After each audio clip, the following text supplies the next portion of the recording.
Abba Père, je suis à toi. Ça fait du bien de pouvoir faire confiance à un Père qui ne va jamais nous décevoir.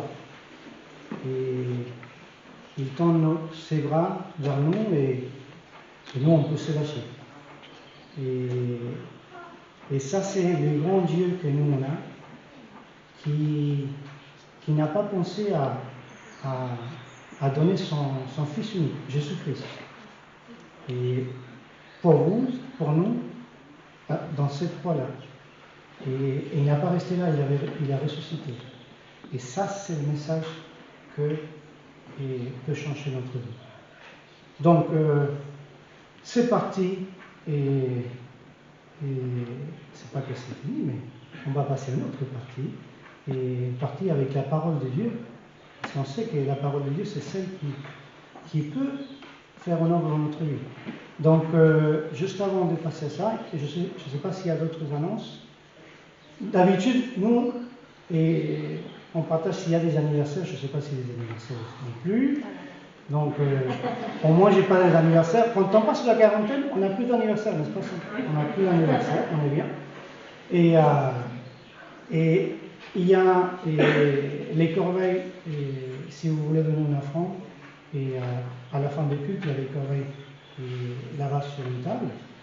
Donc, sans plus, je vais demander au pasteur Frédéric de passer ici et partager la parole de Dieu.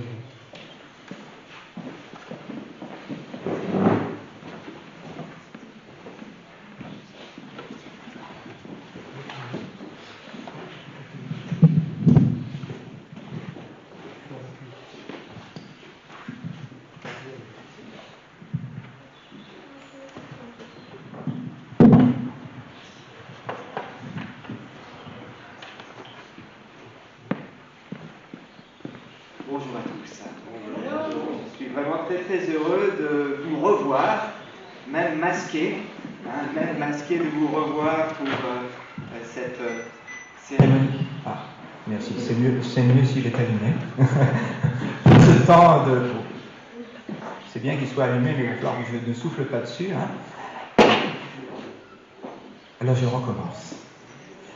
Je suis vraiment heureux de vous voir en ce jour particulier, ce jour de baptême. Et puis, je suis très heureux de pouvoir ouvrir une nouvelle fois la parole de Dieu avec vous. Et avant de le faire, j'ai une question à vous poser. Et cette question, la voici. C'est une question importante. Écoutez bien. Je ne vais pas vous demander de lever la main pour répondre, mais je veux vraiment que vous répondiez dans votre tête, oui ou non. La question est difficile, mais il n'y a que deux réponses. Est-ce que vous croyez que le royaume de Dieu est pour ceux qui le méritent? Est-ce que vous croyez que le royaume de Dieu est pour ceux qui le méritent? Gardez bien votre réponse dans la tête. Et je pose cette question parce que la Bible pose cette question, mais aussi je pose cette question parce que ce matin, nous allons voir trois jeunes qui se sont préparés au baptême et qui vont obéir au Seigneur Jésus en prenant les eaux du baptême. Ils le font parce que c'est Dieu qui le demande. Ils le font parce que Jésus le demande. Le baptême, c'est une façon de reconnaître publiquement que Jésus est mort et ressuscité pour eux. Et le baptême par immersion montre qu'on est associé à la mort de Christ, qu'on est enseveli avec lui lorsqu'on rentre dans les eaux du baptême et qu'on ressuscite avec lui pour une vie nouvelle. C'est une façon de montrer publiquement, par des actes, ce qui est déjà arrivé. Certains s'imaginent que c'est par le baptême qu'on devient chrétien. C'est une erreur.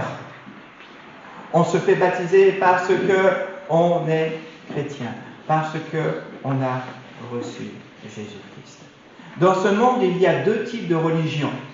On dira non, il y a beaucoup de religions. Oui, il y a beaucoup de religions, mais il y a deux types différents de religions. Il n'y en a pas 36, deux. Il y a toutes les religions du monde qui vous disent par quels moyens vous allez pouvoir, par vos efforts, par des cérémonies, par toutes sortes d'actions bonnes, par ces moyens-là, comment vous allez pouvoir gagner le royaume de Dieu.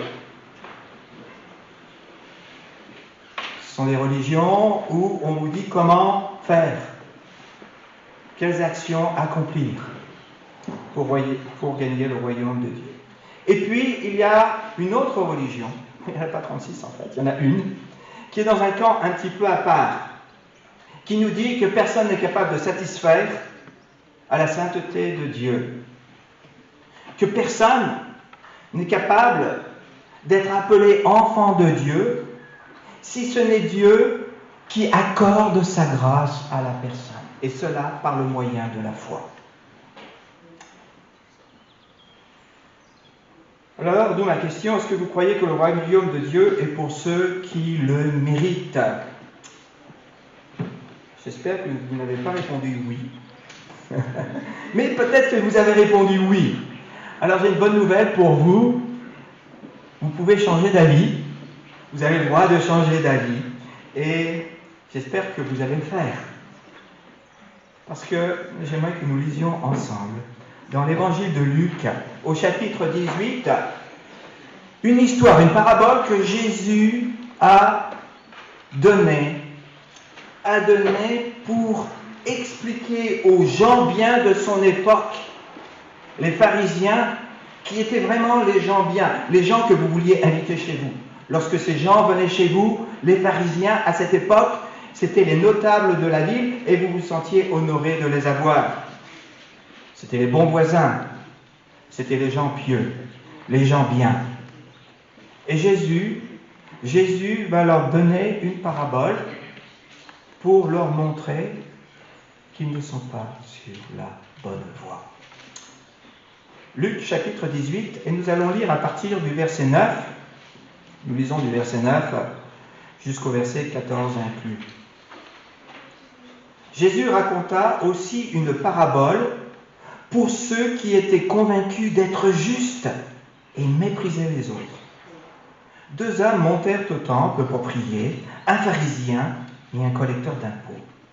Le pharisien debout faisait intérieurement cette prière: Ô Dieu, je te remercie de ne pas être avare, malhonnête et adultère comme les autres hommes, et en particulier comme ce collecteur d'impôts là-bas. Moi, je jeûne 2 jours par semaine. Je donne 10% de tous mes revenus. Le collecteur d'impôts se tenait dans un coin retiré et n'osait même pas lever les yeux au ciel. Mais il se frappait la poitrine et murmurait: Ô Dieu, aie pitié du pécheur que je suis. Et le Seigneur Jésus de dire: Je vous l'assure, c'est ce dernier et non pas l'autre qui est rentré chez lui, déclaré juste par Dieu. Car celui qui s'élève sera abaissé, et celui qui s'abaisse sera élevé. Alors Jésus parle à un auditoire à chaque fois qu'il donnait une parabole, c'était avec une idée bien précise. Parfois, il parlait pour ses disciples.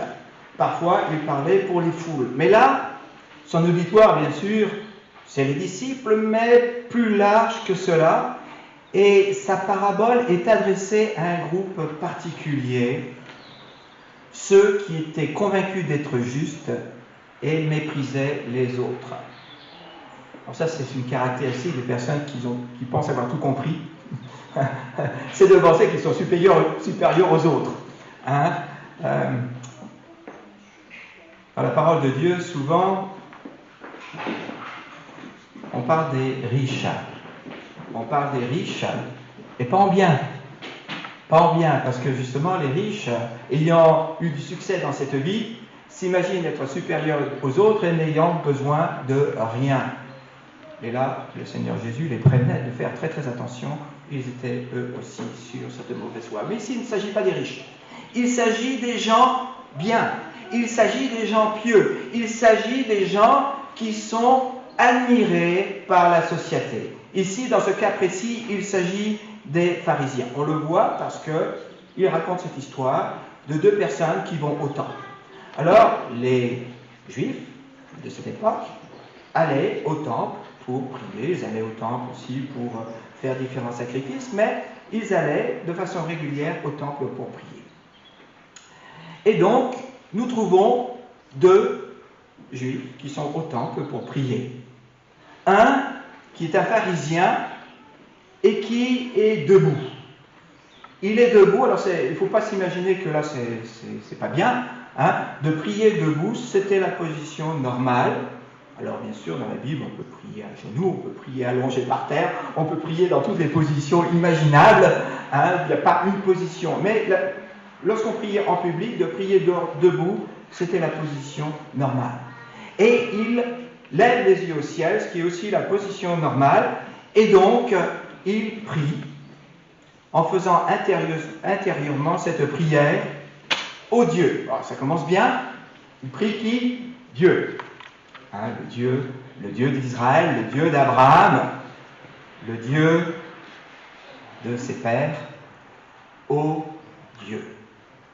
Je te remercie de ne pas être avare, malhonnête et adultère comme les autres hommes, et en particulier comme ce collecteur d'impôts là-bas.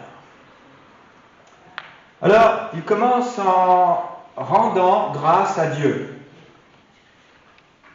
Pourquoi?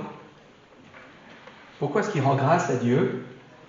Pas parce que Dieu fait des choses magnifiques, extraordinaires, parce que Dieu est bon. Il ne célèbre pas Dieu pour ce qu'il est. Il rend grâce à Dieu parce que lui, il est vraiment bien. Pas Dieu, mais lui-même. Il rend grâce à Dieu parce que il est bien meilleur que tout le monde. Il s'imagine avoir tout compris. Il s'imagine être acceptable par Dieu parce que le système qui a été mis en place à l'époque, il le suit à la perfection. Et donc, tout va bien entre lui et Dieu. Mais il sait que ce n'est pas le cas pour d'autres qui n'arrivent pas à suivre ce système. Alors, être avare, malhonnête, adultère, lorsqu'il dit ces mots, il pense peut-être, très certainement même, aux collecteurs d'impôts. Parce que les collecteurs d'impôts, il faut bien comprendre, c'était des personnes absolument détestées dans la société. Ils étaient considérés, non pas comme des gens bien, mais vraiment comme des gens à ne pas fréquenter. Des gens qui étaient au même niveau que les prostituées, que les voleurs.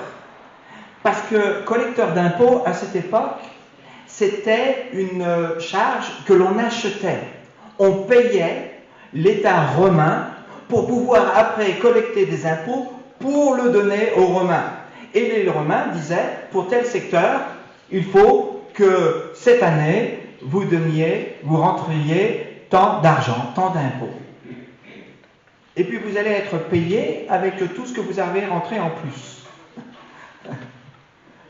Donc, imaginez qu'ils étaient poussés non seulement à collecter les impôts, mais à collecter plus que ce qui était vraiment demandé, parce qu'ils étaient payés à partir de cela.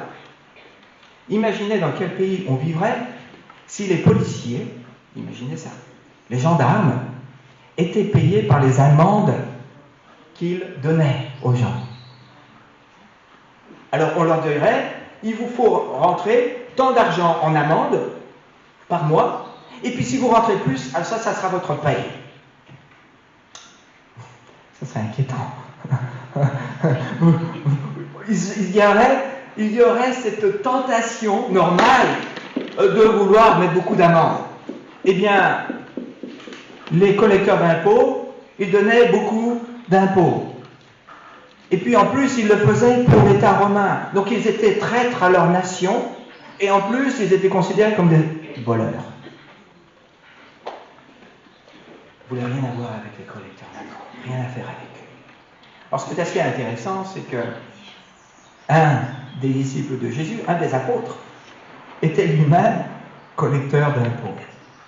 Et dans le même évangile de Luc, nous voyons qu'un chef des collecteurs d'impôts va un jour se convertir.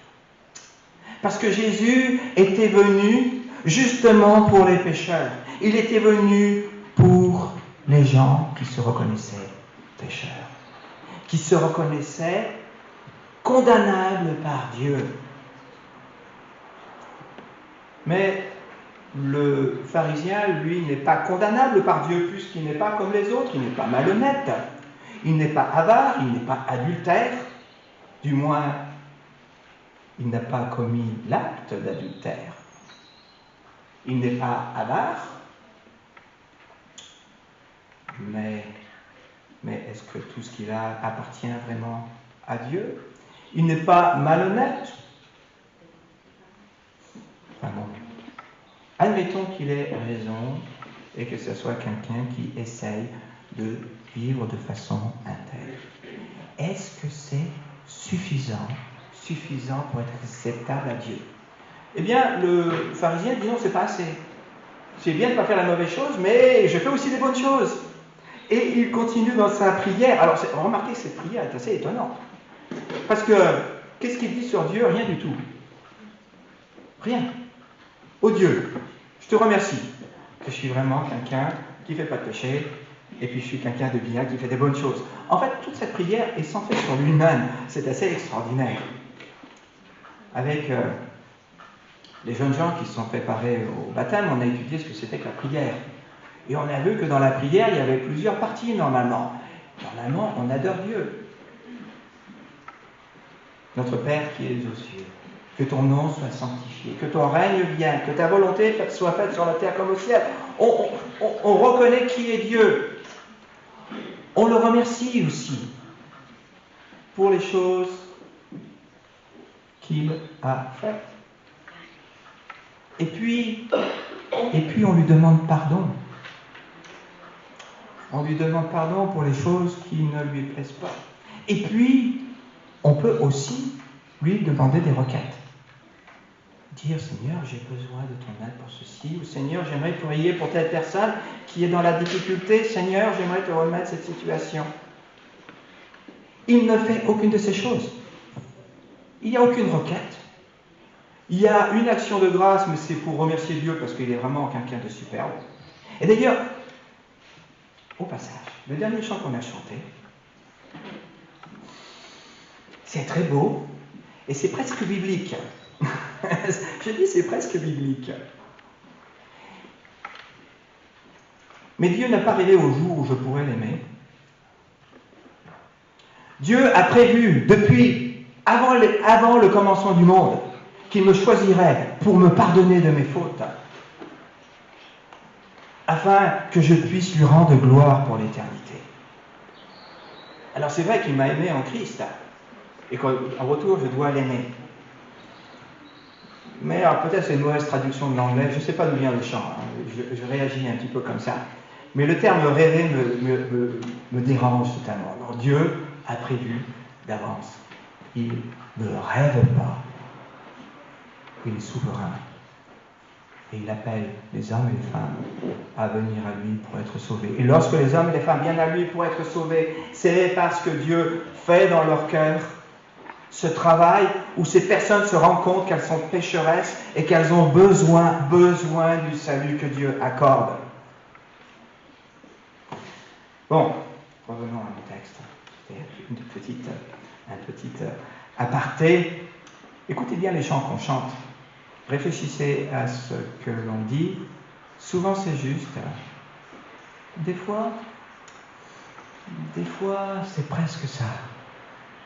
Mais des fois, être presque ça, c'est un peu gênant. Un petit peu gênant. Alors, notre ami, le pharisien, dit, non seulement je ne fais pas les choses qui sont mauvaises, mais en plus je fais les choses qui sont très bonnes. Et il dit, moi je jeûne 2 jours par semaine. Alors dans l'Ancien Testament, il n'y a aucune obligation de jeûner.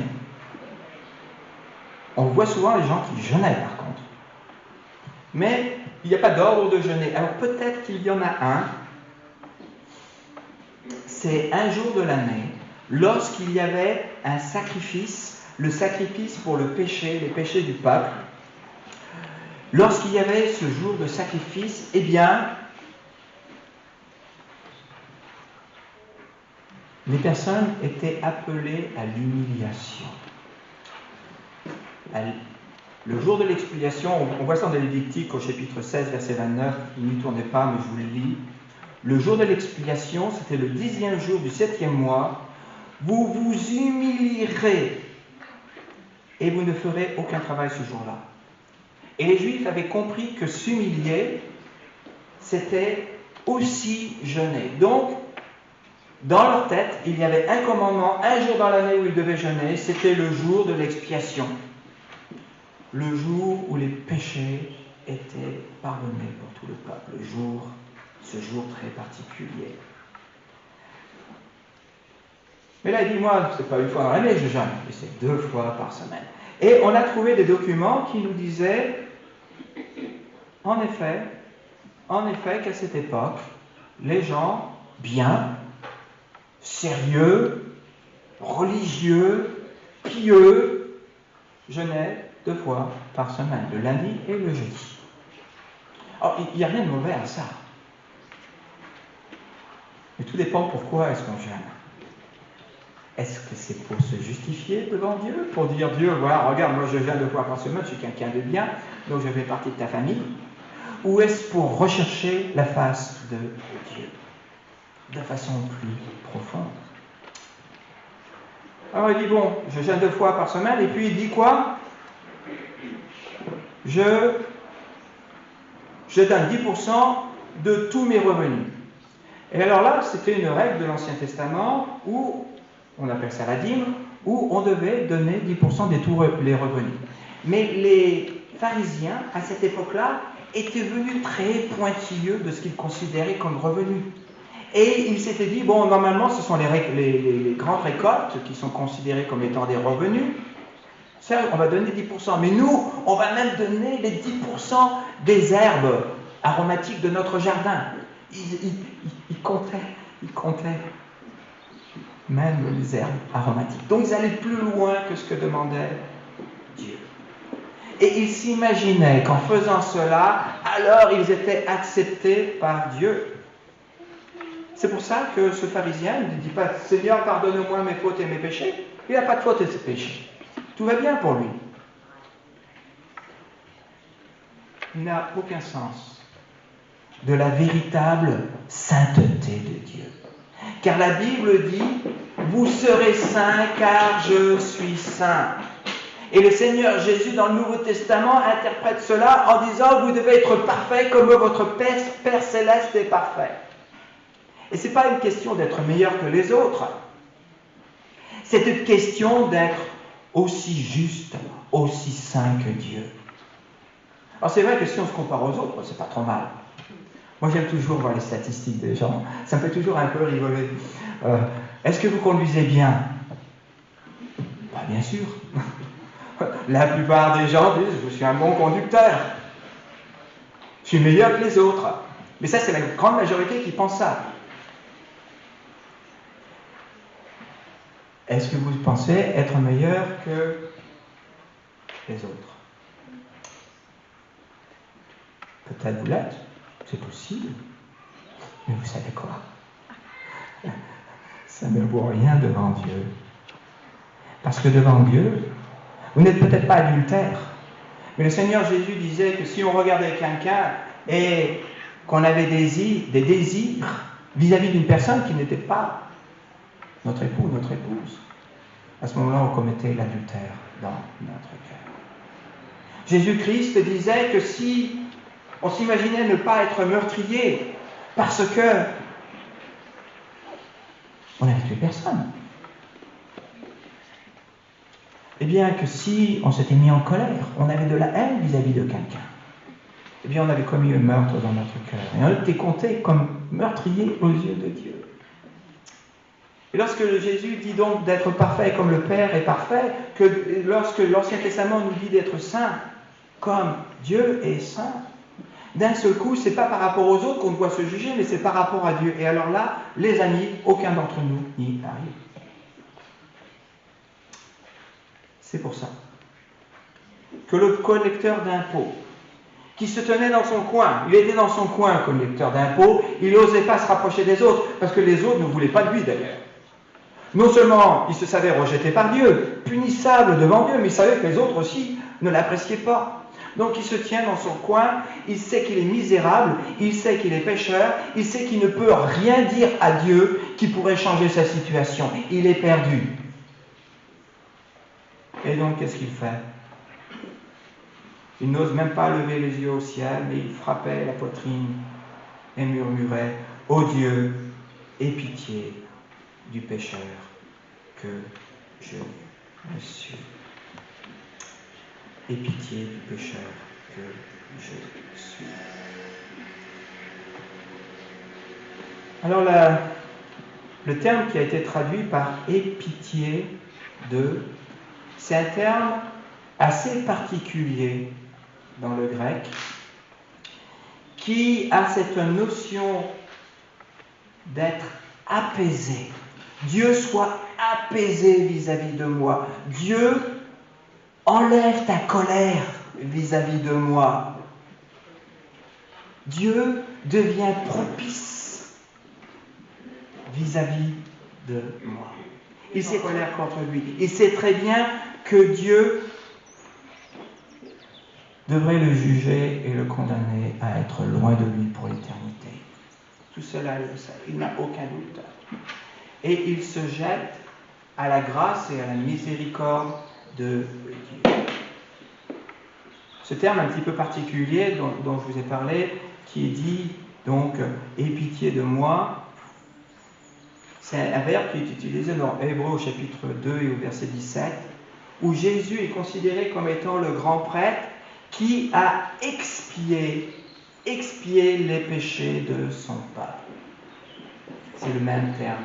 Il a expié, c'est-à-dire qu'il a payé le prix des péchés et a pris la colère de Dieu sur lui-même, afin que nous n'ayons plus à avoir cette colère contre nous. Cet homme exprime son chagrin, son angoisse à s'approcher de Dieu, car il sait qu'il ne mérite autre chose, rien d'autre que la condamnation.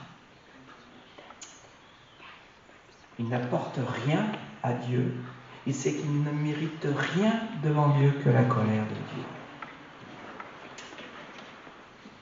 Nous avons ici deux juifs qui croient dans le même Dieu, qui ont la même compréhension de qui est Dieu. Un qui s'imagine être accepté par Dieu, l'autre qui sait qu'il ne l'est pas. Ça représente ici deux humanités. L'humanité qui fait son petit bonhomme de chemin, qui s'imagine que tout va bien, du moment où je ne suis pas pire que les autres, c'est bon, tout va bien. Et puis Dieu, j'imagine qu'il va accepter qui je suis. Et puis l'autre humanité qui dit, si je comprends bien qui est Dieu, je suis perdu. Je suis perdu parce que je ne peux pas atteindre ce niveau de perfection, de sainteté qu'il demande. Et je ne peux que demander la grâce. À la croix, lorsque Christ est mort, il y avait aussi deux humanités. Si vous vous souvenez, lorsque Christ est mort, il y avait deux brigands cloués aussi sur des croix à côté de lui. Et au départ, les deux brigands ont commencé à se moquer de Jésus. Et puis au bout d'un moment, il y a un des brigands, il a dû voir quelque chose chez Jésus qui lui a dit, il y a quelqu'un ici sur cette croix de totalement différent, il ne mérite pas d'être là. Et d'ailleurs, il va le dire à son compère, dire, tu sais quoi, nous on mérite d'être là, mais pas lui. Pas lui. Et puis, sur la croix, il dit à Jésus, Seigneur, souviens-toi de moi lorsque tu rentres dans ton royaume. Et vous savez ce que le Seigneur Jésus lui a répondu? Je te le dis aujourd'hui, tu seras avec moi au paradis. Deux humanités sur cette croix, sur les croix aussi. D'un côté, celui qui ne veut rien avoir à faire avec Dieu, qui vit sa punition, mais qui ne se repent pas. Et puis de l'autre, celui qui reconnaît qu'il est perdu, qu'il mérite sa punition et qu'il mérite la condamnation de Dieu. Et qui reconnaît en Christ le Sauveur, le Messie qui était annoncé, et place sa confiance en lui. Et alors qu'il ne peut rien faire, il est cloué sur une croix. Il ne peut pas se faire baptiser. Aucune bonne action. Il ne peut pas aller rendre l'argent qu'il a volé aux personnes qu'il a volées. Il ne peut pas faire un pèlerinage ou des sacrifices nulle part. Il est coincé, il est sur la croix. Se tourne vers Christ et reçoit le salut. Car c'est par la grâce que nous sommes sauvés par le moyen de la foi. Cela ne vient pas de nous, c'est le don de Dieu. Ce n'est pas par les œuvres, afin qu'aucun de nous ne puisse se vanter. C'est ce que nous dit la parole de Dieu.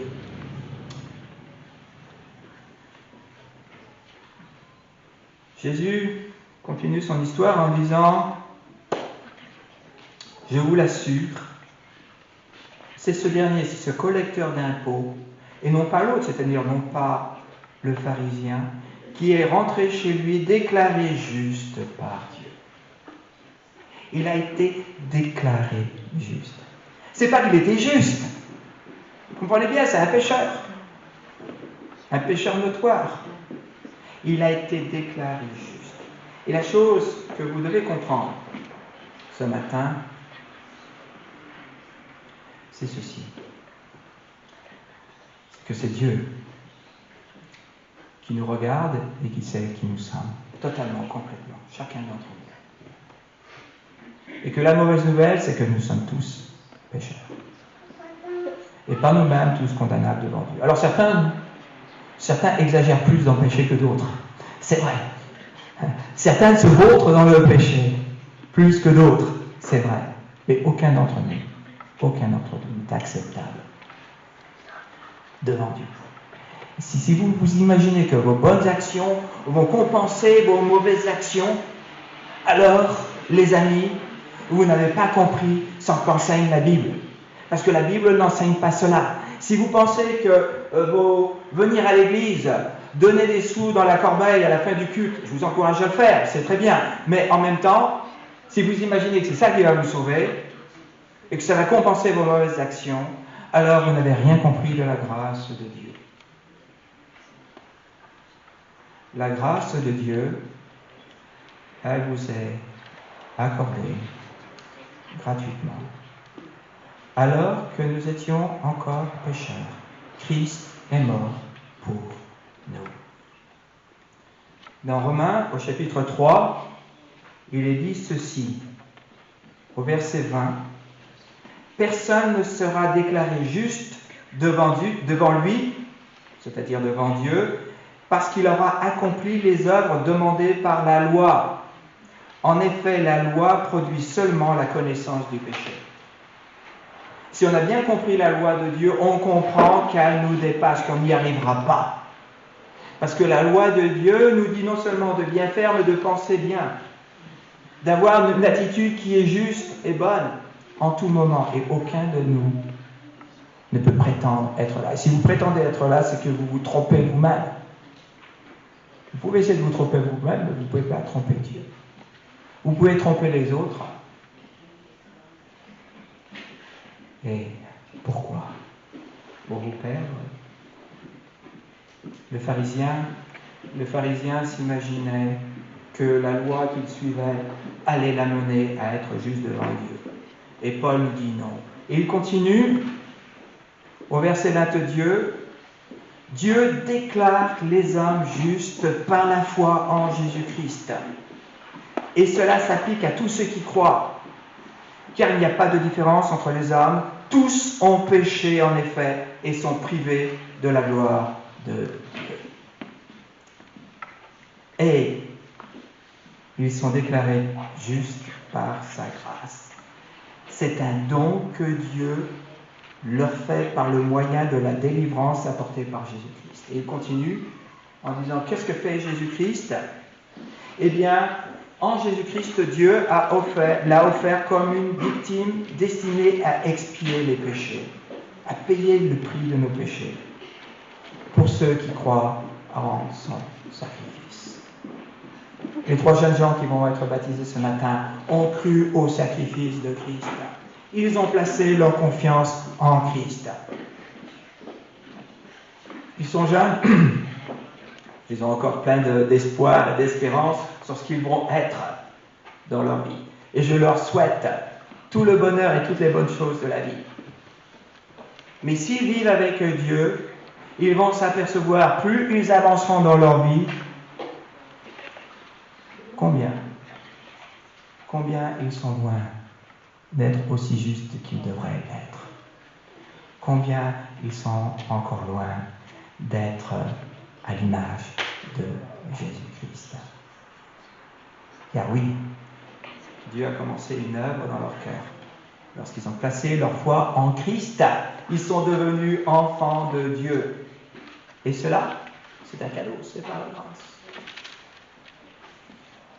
Ils désirent le suivre et lui obéir, mais ils vont pouvoir le faire qu'avec les forces que Dieu leur donne. Et pour cela, il va falloir rester près de Dieu. Et il va falloir rester avec un cœur humble. Le danger pour tous les gens qui aiment Dieu, qui veulent le suivre, c'est de devenir comme les pharisiens. C'est un danger qui nous guette tous. S'imaginer que nous sommes meilleurs que les autres, parce que par nos efforts, nous nous rendons acceptables devant Dieu. Si vous pensez cela, les amis, réveillez-vous. Non, par la grâce de Dieu, vous êtes acceptables devant Dieu. Maintenant, il vous appelle à le suivre, à lui obéir, à lui rendre gloire, mais pas pour être acceptable devant lui. Ça, c'est déjà fait à la croix. Juste pour l'honorer, car il mérite d'être honoré. Le royaume de Dieu est pour ceux qui se reconnaissent pécheurs, sans mérite, et qui se tournent vers Dieu pour demander sa grâce. Ceux-là sont justifiés. Alors, je pense que vous avez répondu à la première question. Est-ce que vous avez changé d'avis? Peut-être, hein? Peut-être, enfin, si vous avez mal répondu, si vous avez répondu oui à la première question, j'espère que vous avez changé d'avis. Si vous n'avez pas bien compris ce que j'ai dit, je serais ravi de vous parler. Les amis, ce matin, si vous vous pensez meilleur que les autres, et donc acceptable par Dieu, parce que vous êtes quelqu'un de bien, alors j'ai une mauvaise nouvelle. Vous êtes sur la mauvaise voie. Les amis, si le monde vous a tellement battu, que vous savez que vous ne méritez rien, que vous êtes nul, vous êtes nul, alors j'ai une bonne nouvelle pour vous. Une, vous n'êtes pas vraiment nul, mais surtout,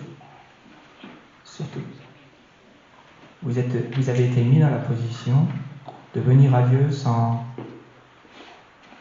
autre chose que lui demander sa grâce et son pardon. C'est pour ça qu'au 1er siècle, ceux qui venaient à Christ et qui recevaient son pardon, c'était qui? C'était les prostituées. C'était les collecteurs d'impôts. Et les pharisiens étaient effarés par cela. Ils étaient scandalisés. Le Seigneur Jésus disait, moi je suis venu pour appeler, non pas ceux qui sont bien pourtant, mais ceux qui sont malades. Non pas les justes, mais les pécheurs. Les pharisiens se disaient, ah ben c'est pas pour nous. Ils n'avaient pas compris que eux aussi étaient pécheurs. C'est pour ça que le Seigneur Jésus termine en disant, celui qui s'élève sera abaissé, celui qui s'abaisse sera élevé. C'est celui qui se reconnaît comme étant pauvre en esprit qui peut devenir enfant de Dieu. Celui qui s'imagine avoir tout compris, n'avoir besoin de rien, celui-là, un jour, recevra la colère de Dieu qu'il mérite. c'est pas une obligation. Hein. C'est pas une obligation. Si vous êtes dans ce cas ce matin, vous avez l'occasion de vous tourner vers Dieu. Vous avez l'occasion de recevoir ce salut qui est gratuit. Il faut vous humilier devant lui. Il faut accepter que vous ne méritez pas d'être devant Dieu. Nous allons prier. Seigneur,